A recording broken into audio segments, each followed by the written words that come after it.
લિસ્ટમાં જે રીતે સતત હુમલાઓ થઈ રહ્યા છે, યુદ્ધનો આજે 24મો દિવસ છે। એલઈડીના માધ્યમથી સમજીએ 10 મોટી વાત। અત્યાર સુધીની જે 24મા દિવસે 10 મોટી વાતની વાત કરીએ। અલ્ટિમેટમની જલ્દી અસર ઈરાન પર થશે તેવી વાત, ઈરાન બરબાદીના રસ્તે છે તેવી પણ વાત ટ્રમ્પે કરી છે।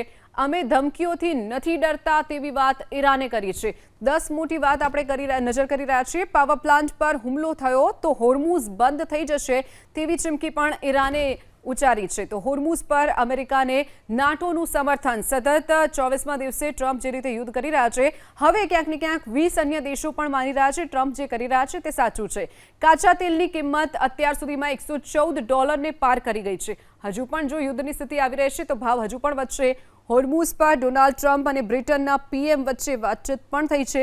હોર્મુઝ ખાડી બંધ છે જેના કારણે વાત કરવામાં આવી છે। ઈરાને સેન્ટ્રલ ઇઝરાયલ પર ક્લસ્ટર બોમ્બથી હુમલો કર્યો છે। ગઈકાલે આખી રાત દરમિયાન ક્લસ્ટર બોમ્બથી હુમલો કરવામાં આવ્યો છે ઇઝરાયલ ઉપર। ઇઝરાયલે તહેરાન પર બોમ્બમારો કર્યો છે। સતત પ્રહાર અને વળતું પ્રહાર બંને દેશો એકબીજા પર કરી રહ્યા છે। તેની વચ્ચે હિઝબુલ્લાના કોઈ ઠેકાણાઓ નહીં બચે તેવી વાત પણ આઈડીએફે કરી છે। તો 22 એપ્રિલે ઇઝરાયલ જશે ડોનાલ્ડ ટ્રમ્પ ઇઝરાયલની મુલાકાતે 22 એપ્રિલે જવાના છે તેવી જાહેરાત પણ તેમના દ્વારા કરવામાં આવી છે।